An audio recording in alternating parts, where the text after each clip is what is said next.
When I'm helping students develop their strategies for the MCAT, there tend to be 5 common mistakes that I see students making that prevent them from being able to have an effective strategy. In this video, I'm going to talk a little bit more about how each of these mistakes ends up happening and how to prevent yourself from being able to make these mistakes when you're developing your own strategies.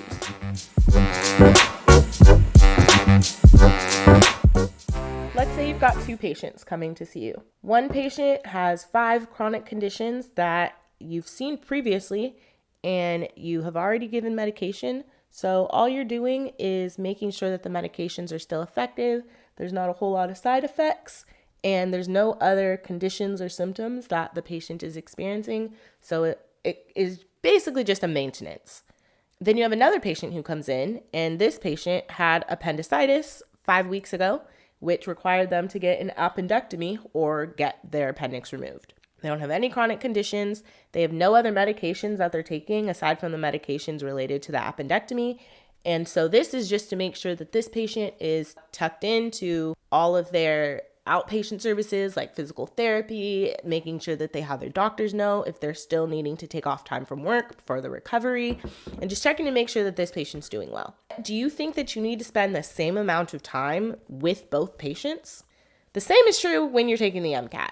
Sometimes you're going to have passages where the passage is very, very long. There's a lot going on. And then you go to the questions and there's 7 questions that you need to answer. So you recognize that not only is this passage very complex, but all of these questions are going to require a different level of understanding that I don't need if this was a simple passage or a passage that had fewer questions, because I just wouldn't have to do as much. The amount of time that you're spending on any one passage is not based on the number of passages in the exam, but based on the number of questions that are in that one passage that you're doing. So for example, you might find a passage and you're like, yes, I understand everything about this. I'm going to be able to do this passage so well.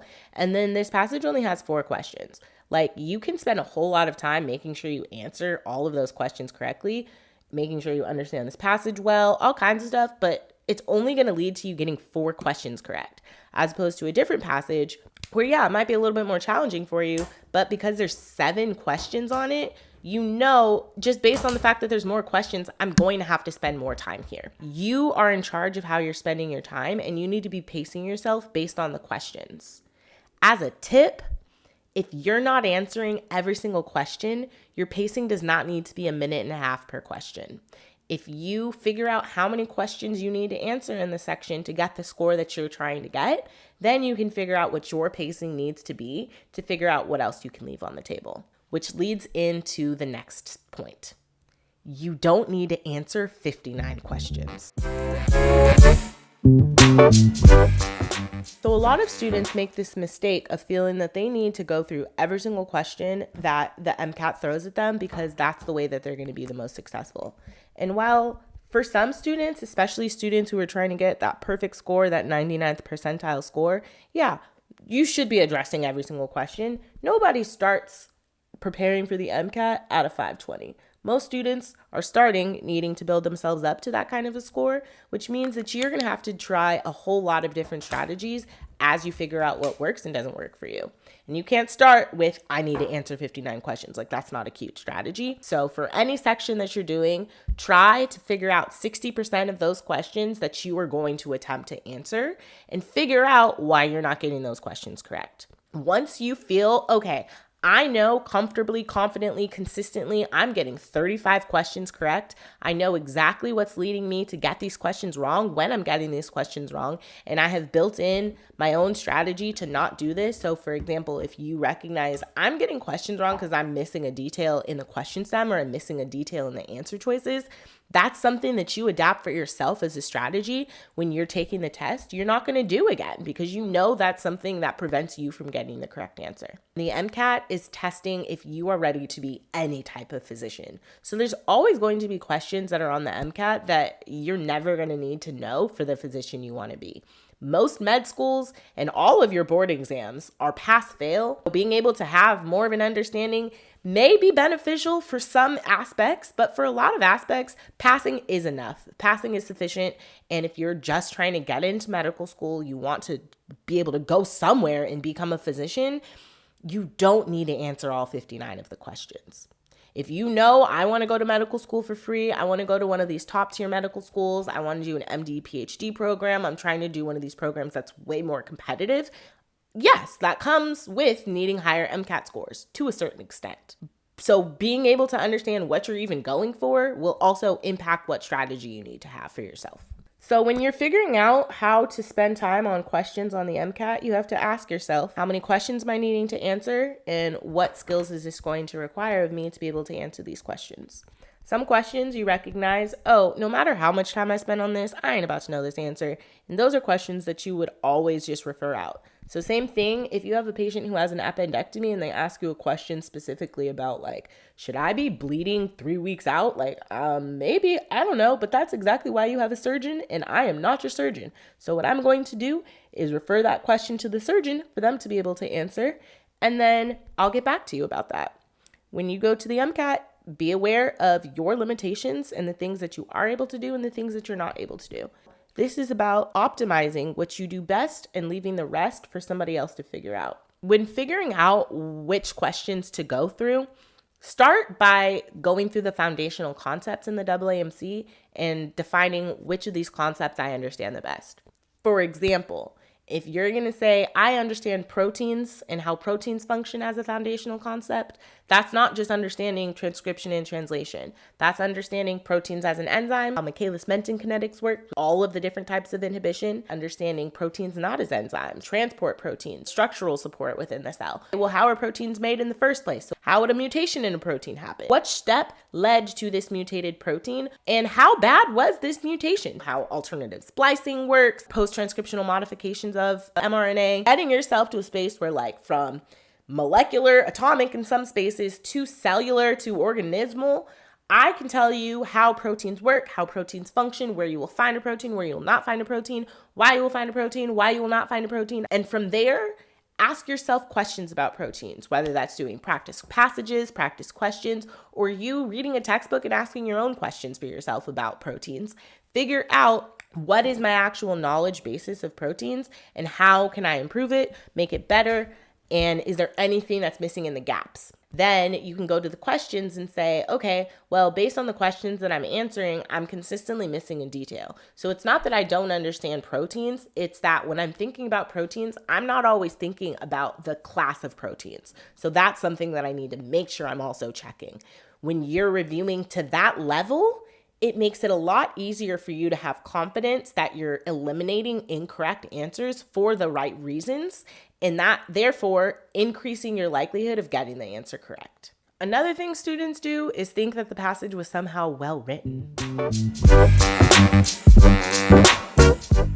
I grew up in Southern California and I played soccer growing up in Southern California. I have a innate understanding of how Spanish is spoken just because I've been around it so much. I am not a native speaker at all, but I've also taken Spanish, so I kind of can get through understanding basic Spanish to most people. I also, because I grew up around a lot of native Spanish speakers, I have adopted an accent that sounds like I speak Spanish sometimes. Mind you, this accent is only based on Mexican to the majority Spanish speakers because that's what I was around. So this accent doesn't necessarily translate to any type of a Spanish speaker from Spain or anywhere else in Europe. It's very Mexican accenty. Sometimes I fool people and people will start to talk Spanish, and so I'll answer briefly in Spanish to them and they're like, oh, you speak Spanish? And I'm like, and then they start speaking Spanish, talking really fast, using all their colloquialisms, all the other stuff that I'm like, yo, I don't actually know fluent Spanish. I just know enough to get through. And then they ask me a question and I'm still trying to translate whatever they were saying previously. And so it takes me a whole lot of time to try and have a conversation just because I don't natively speak that language, even though people might get confused that I do. Science is its own language too, especially the science that is written on the MCAT. It's a whole other language. Some people are native speakers of that language, especially if you grew up and you had a physician parent, or if you grew up with scientists as parents, you're probably a lot more familiar with this language of science, with how it's spoken, with the nuances of the language of science, than if this is a language that you're trying to learn as your second, third, fourth, fifth, etc. language. It's going to be a lot more challenging to you. So if you go into the MCAT already knowing this is not my native language, and then you think the way the MCAT is written is good, it's going to be very challenging for you to get to a space of having confidence that you understand the passage. If you come to it recognizing this passage wasn't well written anyways, all I'm here to do is answer some questions and move on with my life, it gives a different level of confidence trying to approach the questions in the first place. When you are going through and answering questions for yourself on the MCAT, I encourage you to first translate it into a language that makes sense to you before trying to answer it. The more you try to stay in this language of science, the more you're going to recognize I'm consistently having to translate things for myself. And if you don't take notes of what you're translating, you're going to have to keep translating and translating and translating and translating. So make sure you're taking notes on those questions that you're getting before you read the passage. So, okay, this is talking about delta F508, so I need to be looking for delta F508 when I'm going through the passage. Or, oh, this is talking about this specific word, so I need to be looking for this specific word. Or this is asking me to analyze the overall research structure. So that's what I'm going to be doing when I'm going through this passage. But you've already translated it, so you know what task you need to complete, and you're not trying to speak this native language that isn't native to you. When you go to treat your patients, chances are your patients aren't going to speak this language natively. So there will come a time when you're going to have to translate this language of science to a term that a normal person or a general person who has about an 8th grade education, especially when it comes to science, can understand. You can't keep up this constant language of science with the general public and think you're going to be an effective physician. You got to learn to translate. When it comes to analyzing passages, another mistake that a lot of students make when developing their strategies is trying to comprehend the passage before they look at the questions. Now, on the MCAT, you don't get points for knowing what's going on. You get points for answering questions correctly. The more questions you answer correctly, the more points you get. What's the point of comprehending if you're not getting points for it? There isn't one. Instead of feeling a need to go through and comprehend the passage before you see the questions, make sure that you are analyzing the questions first and then using the passage only to answer the questions. This is not time for you to be leisurely learning things. This is time for you to be tested on what you already know. If you don't already know something, it's time to move on. Recognize and accept that that is something that in a different time or space I could spend more time trying to understand. But right now, as it relates to me taking this time-based test, I ain't got time for all of that. I will give myself time if I do have more time to review later. I'll give myself time to review that later, but I'm not about to dwell on it while I'm in the middle of taking a test. That's not the point of this. And the last thing that they do is they use practice tests as a way to do content review instead of using a practice test as a way to practice their new or modified strategies to see if it leads to improved performance. Have you ever dated somebody and y'all didn't have any expectations of what was going to happen while you were dating? How did it go? So you start talking, you'll learn their favorite color, learn their favorite movies, learn their favorite music, learn their favorite foods, talk about their relationship with their mom, but you really never experienced why you're having these conversations in the first place. One day you're like, I really like you. I might even feel like I'm starting to love you. And this person's like, yo, what do you mean love? Why are you dropping that L word? I was not here for love. Love is not what I'm looking for. We need to quit. And so then they ghost you. And now you're like, I thought we were chilling, but I guess we weren't. I never even said I want to marry you. I literally just said expressing my feelings about how I feel about you. And now I don't get to talk to you anymore. And that's not necessarily a bad thing. There is a certain period of time where it's like, I'm just dating to learn more about people. I'm just trying to get more information. I'm not trying to make a commitment. I'm not trying to say that I love you or anything. I'm just trying to get a better understanding of who you are as a person. And then there's also a phase for, I know who you are as a person. I'm not trying to get to know you better. I'm trying to decide if this is something I want to commit to long term. When you're preparing to take the MCAT, there's 2 phases to this study process or this dating process as well. There's a phase where you're just trying to get to know the MCAT. A lot of that is the reviewing of the content, taking beginning practice questions, practice passages, where it's not about your performance. It's just about how are questions even asked on the MCAT? Why would I be approaching the MCAT in the first place? This is also where you're exploring other aspects of being a physician, figuring out what does it even take to becoming a physician. That is when it is fully okay for you to be reading passages, going through passages to get content, to learn more of the information. You recognize I'm not ready to be tested on my information anyways. I'm still trying to understand the information. So I have not put myself to have an expectation that I need to understand.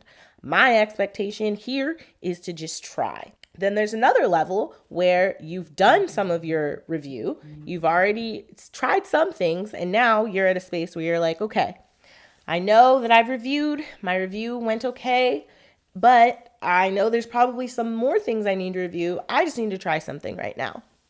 So that's why you take practice tests. A practice test is not for you to be doing content review. It's for you to be seeing and assessing how well you've already been doing in your preparation.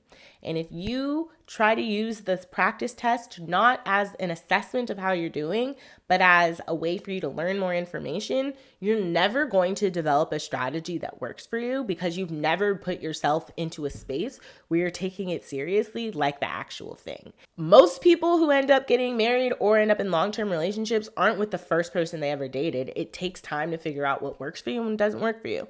And same thing on the MCAT. Most students who end up taking the actual MCAT, their final MCAT score is not the same score as their practice test because there was so much work that they did, so much things that they learned, so much strategies that they developed in the process that the final product doesn't look anything like the initial. But if you keep thinking that I don't need to eventually practice how I'm going to play, you're never going to play any kind of way because you're always going to think, I'm not playing yet. I'm still practicing. There are people who will go all the way to taking the official MCAT test and still be like, I'm just going to see how it goes. Like, you only get 7 chances in your entire life and you about to use one of those chances to see how it goes? Like, bro, what? So when it comes time for you to prepare for the MCAT, one thing that you have to make sure you're doing is testing the way that you will test the day of the MCAT. You have to experience, oh, this was horrible and I feel horrible and now maybe I do need to postpone my plans. Like, yeah, maybe you do. We don't know the timeline in which it's going to happen for you to be ready for the MCAT, but if you always think that I'm never going to be ready, you aren't ever going to be ready. You have to practice the way that you're going to play. And if you allow yourself that space to just try a little bit here, try a little bit there, it's never going to be as intense as the actual thing. So make sure you practice the way that you're going to play.